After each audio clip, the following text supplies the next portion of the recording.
expect something more out of it than just winning a couple games? Yeah, I think. I think the enjoyment is a good word because as you well know, the season is long. It's grinding. There's ebbs and flows to all of it, but the early part of the season to play for something, it puts some meaning into the games instead of playing a non-conference series and then getting back into our league and beating each other up. It was an opportunity. Friday, hey, if you win this game, you get to play for a trophy Saturday. So I think it just takes the normal routine of what we do over the course of the season and creates a space where you can enjoy the weekend, especially if you end up winning it.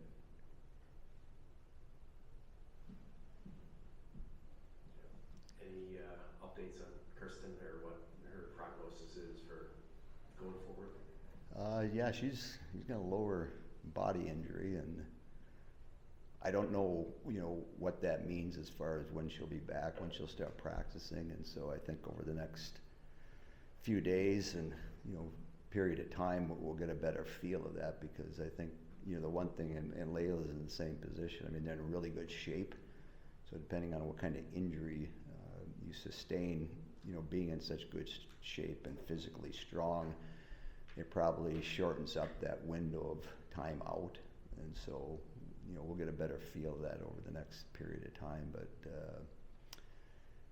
adversity and things that you have to deal with, you never know when they're going to come. But I like the way we responded. I mean, it was the first shift of the game, and I thought of the 8 games we've played, Saturday's game was probably the most complete from the standpoint of that we competed from the start to the finish. And I told the team after that, so I was really encouraged by our willingness to really go 60 minutes and compete at a high level, even though we, lost one of our better players early on in the game.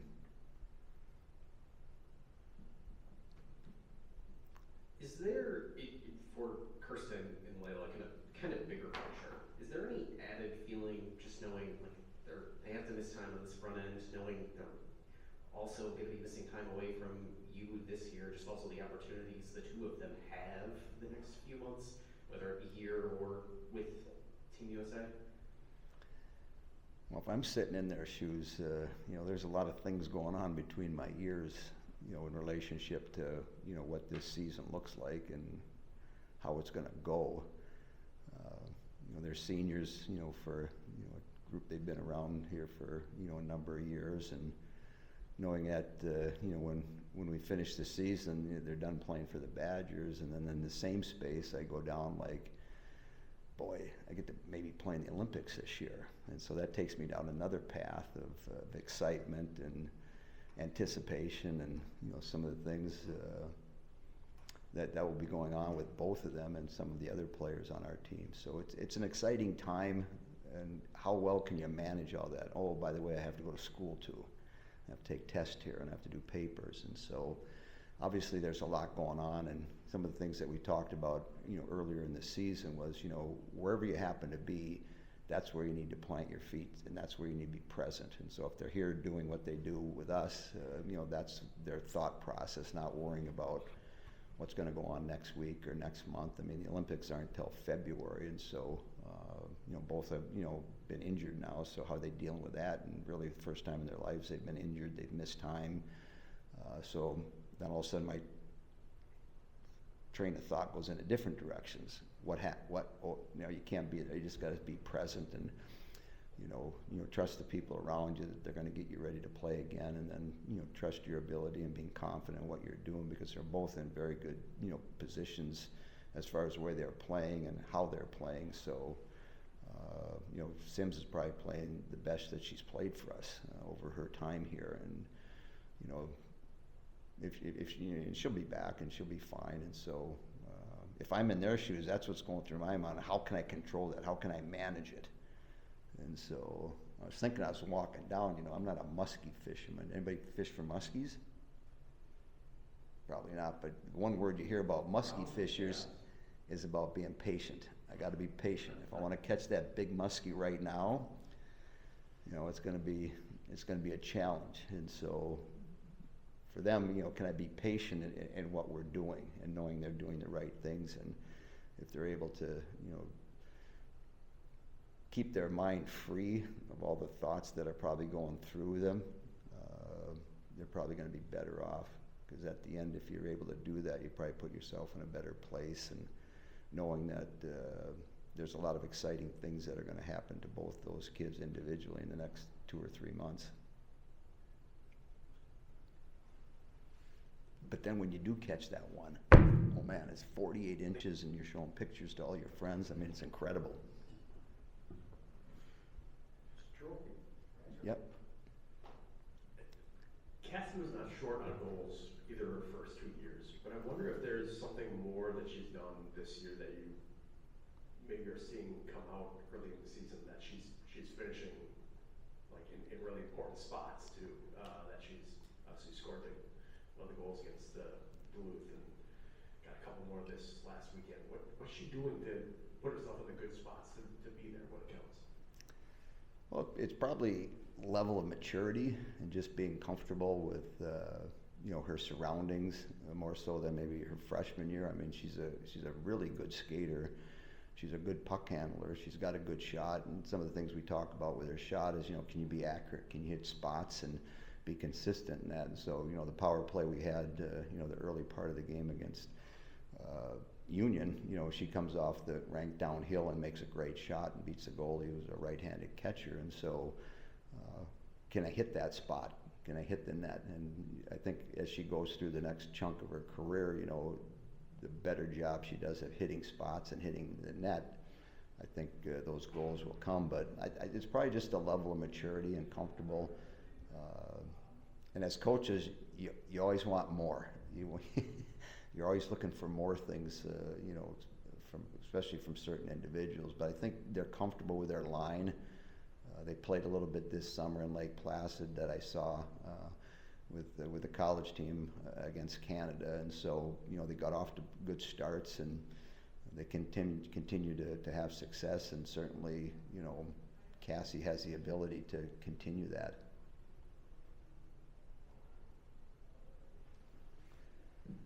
When the U.S. puts out their roster yesterday, which I think everyone probably knew that group for a while now, but when you see it, then it's 30 people and 10 of them have either come through here or are here now. How does that make you feel as someone who's contributed to helping that much of what this year's team could be? Well, I mean, for myself and Jackie, Dan, our support staff, all the people that work within our group, I hope they're proud, because a lot of them, when you're recruiting them, they talk about, hey, I want to play for the national team. I'd love to play for the Olympics one day. Now we get the thought process, I want to play pro hockey one day. So as those kids get a chance to put on those jerseys, whether it's for Canada, the U.S., it's like we had a small part in helping them achieve their goals. It ultimately comes down to what they want to do, and if they're going to do that for a consistent period of time. But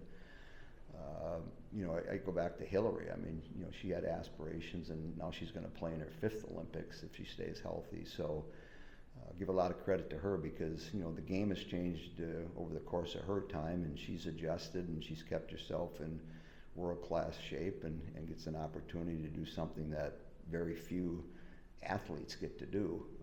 And so as I look at that roster and reflect on the time we spend with those kids, we had a small part in it, and really just sort of brings a smile to everybody's face here at Wisconsin, because a lot of people went into helping those kids to get to where they're at. You have, I recognize, maybe this changes by Sunday now that I'm asking it, but you haven't yet to give up a goal while you're killing a penalty this year. I don't know if you. Now you jinxed us. Way to go. Okay. No. All right. You've had a lot. But so if you're pitching, right, in game 1 of the World Series, and you haven't given up a hit in 6 or 7 innings, and you're still in the game, and nobody sits next to you on the dugout, right? Whether you're batting, why is that? And nobody's talking about it. I'm not noticing. Okay. Baseball's the most superstitious of. Oh, yeah. But you've obviously had a lot of options on the penalty kill, a lot of players that you've gone to. Just as a whole, what have you liked from that aspect of your special teams? Well, I think some of the things would be willingness to block some shots, our ability to win face-offs, and then, you know, when there's breakdowns, Ava's ability to keep the puck out of the net. So, you know, this year is much different than it was last year because you lose a couple kids, you know, in Waz and Casey, you know, kids that killed penalties for us quite regularly last year and did a really good job. So you're trying new people and trying to figure out what matchups are going on. And so it's like any part of our game right now, it's work in progress.